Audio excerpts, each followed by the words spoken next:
know what? I'm actually happy to be up here tonight. That has a change of pace from the past. Yeah. Okay, Ray. Pump your brakes. Klay, you seemed like you were on the verge of maybe tears after the game. Can you just describe what emotions were going through you and after everything you've been through over the last 3 years? Just such a surreal feeling. It's hard to put into words, really. This time last year, I was just starting to jog again and get up and down the court. And now to be feeling like myself, feeling explosive, feeling sure in my movements, I'm just grateful. And that kind of all those emotions just kind of rushed through me. And I thought about our training staff. I thought about Rick Celebrini. I thought about Steve. And I thought about those days me and Rick were together in Santa Cruz. And I was in a terrible mood. And we were together in the summertime and just all those long days. And it just really, they would tell me it'd pay off. And it was hard to see that at the time. But now to actually be here, I can feel it paying off. Klay, you've obviously won 3 championships, but considering everything you've been through to get back here and to feel this joy that you're feeling, like, how does it compare just in terms of like all-time greatest moments in basketball for you? Just like the joy of being back. Yeah, it's up there, but it'll be much sweeter if we complete the mission come next round. But it's definitely a moment I'm going to enjoy tonight with my family and my friends. They were there during the dog days. It was like 1,000 calf raises a day, and it was painful at times, but I just saw this in sight and kept going, and just proud of not only my effort but our whole team. Like, we really gelled this year at the right time, and we have exciting times ahead of us. Klay. Hey, We already had Steve in here, Jordan in here, and Andrew in here, and all 3 of those guys said basically the same thing, that they feel such a deep appreciation and happiness for you. How does it make you feel to know that that's how they feel? It means a lot. I mean, I gave Andrew a big hug and told him how grateful I am for him to be on our team. His job he did on Luka tonight in all series. I mean, Luka's one of the toughest guards in the NBA, and Andrew just showed his versatility this series, and I told him, like, wow, you make my job so much easier. I don't have to chase these guys around like I once did, and we have a defender like you. And then when it comes to Jordan, I mean, that's my rook. I remember him a couple years ago would go through a shooting slump. He'd be so hard on himself and remind me of my younger self. And I just kept telling him, like, it's going to pay off, young fella. You're going to play in the NBA Finals one day. I told him that on the bench, like 3rd game of the season when we were getting smacked, and he was going through it as a rookie, as a 19-year-old rookie. And now for that to come to fruition, I mean, I'm so happy for those 2. And then when it comes to Steve, I mean, you saw his leadership the other night in Dallas. He it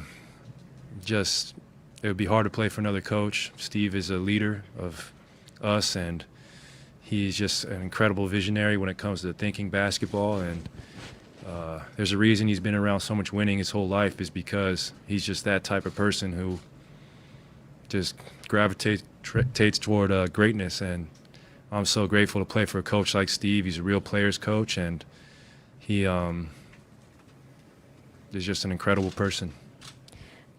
Klay, it was almost 18 months ago to the day that you had your Achilles surgery. When you think about just how far you've come, and now you're at this moment where you're going to a 6th NBA Finals, where do your thoughts go? Did you dream about this? Oh, yeah. I dreamt about this, like, every day. My thoughts definitely go to the, surgery table. I'm very thankful for Dr. Ferkel and Dr. Elitrosh, the tedious rehab sessions. I got really in touch with music during those times because it would help me through a lot of those sessions. And just my appreciation for moving my body again. I thought about that, I thought about those days I couldn't run or jump and how lucky we are to do what we do. And just to be here again wearing this shirt, wearing this hat, it's, I like you said, I dreamt of this, and it's inspiring for myself to keep going. Klay, you got that behind the back pass from Draymond early in the 3rd quarter. What's going through your mind when that ball's coming to you, and what was your reaction after the ball went through and the crowd went crazy? I've seen Draymond make that pass before, actually, and that's routine for us, you know. He is one of the best I've ever seen at grabbing the ball off the rim and leading the break. And for me and Steph, it's usually run to the three-point line because we get a free look, and I was thinking I better make this so it can be on the highlights later. And it was all net, so it was good to feel that crowd again.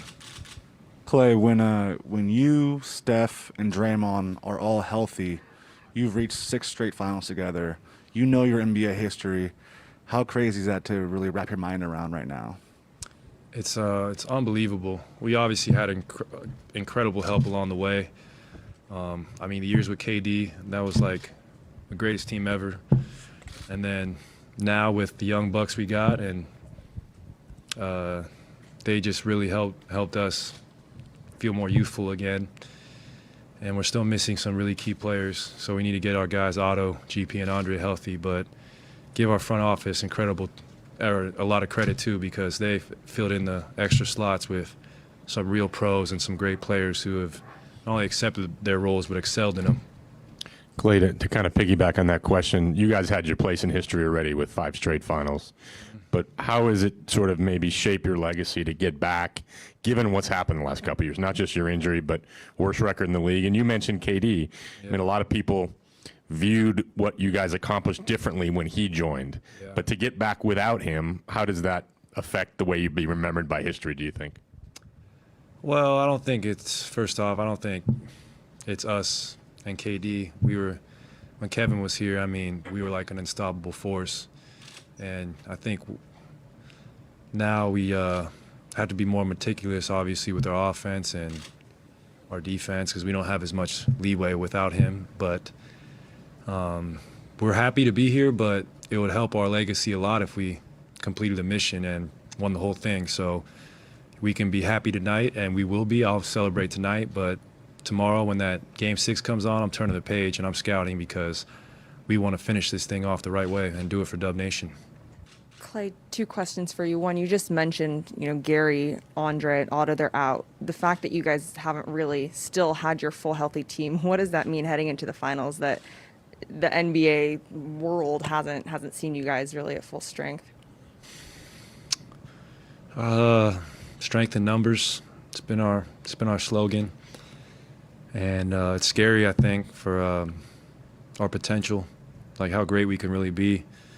We are a deep team, and everyone knows how to play within the system and off each other. So I think if we're whole, we can win the championship.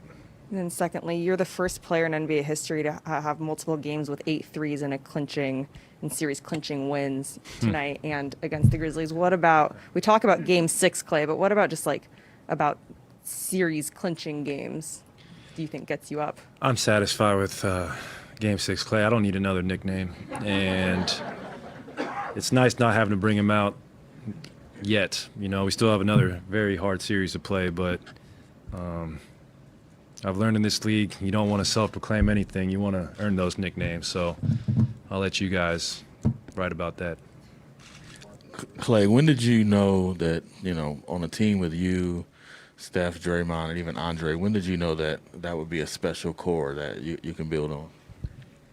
I would say as early as my second year in the NBA, We were so young, and we took a experienced and dynastic San Antonio team to a hard-fought series, and after that I was like, gosh, we're going toe-to-toe with Tim Duncan and Tony Parker and Manu Ginobili. I think we can, if we build on this, we can have a great future. And then for us to acquire Andre that next summer, and we went through some growing pains still in 2014, but I could feel it. Like, we were just in our early 20s, and now thinking about the history we've had, it's I just could never, if you would have told me this my rookie year in 2011, I would have never believed you. I would have just been like, I'm happy to be here. I'm in the NBA. This is great. But now to be going to my 6 finals, I'm elated, but I am still hungry. Klay, you're a different player this time around, coming back to the finals for all that you've endured to get back here. Draymond says he's better defensively because of the mental space he is in, and he's smarter. What have you seen in Steph as he returns back to the finals this time around, and is he going to be a different Steph in any way from the previous final runs? I don't think so. I mean, Steph's done incredible things in the finals. I'm pretty sure he leads the NBA Finals in three-pointers made. He always brings his best, and I think, like you harped on, Draymond's mental. Same with Steph. He just knows where to get his shots off. He knows when to take over a game, how to lead this team. So I think we're very seasoned at this point in our careers, and we're ready for this challenge because whoever comes out of that Eastern Conference is going to push us. Klay, in the past, when you've had a big game, you've shared with us some details about how you might have cleared your head, including a famous dip in the Pacific Ocean. I'm just wondering if you did anything special today.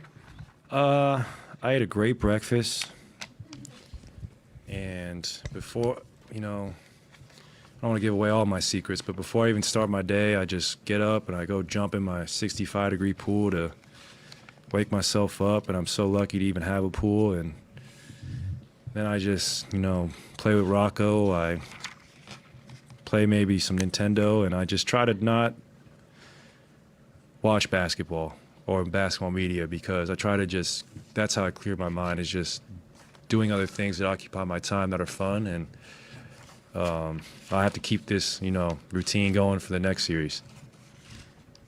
Klay, Draymond's talked about how hard it is not only to play at this level, but also win at this level. And for you guys to make your sixth trip to the NBA Finals, what does it take to, make it this far and to succeed at this level?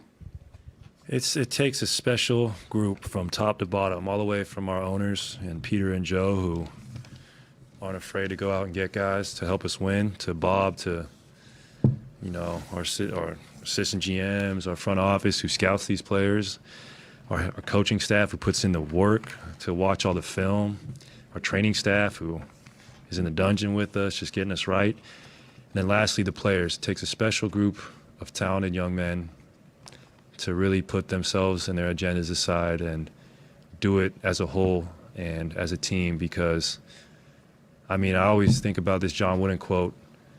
He said, "It's amazing what a team can do when nobody cares who gets the credit," and I genuinely feel that way about our team.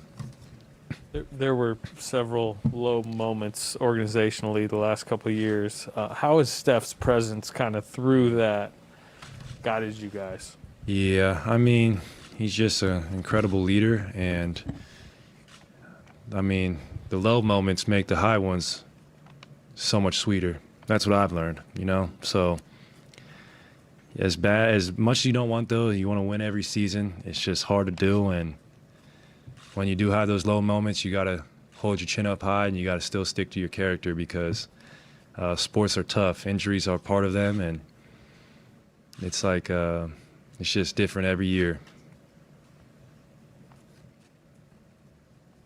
That it? Catch this, Noah.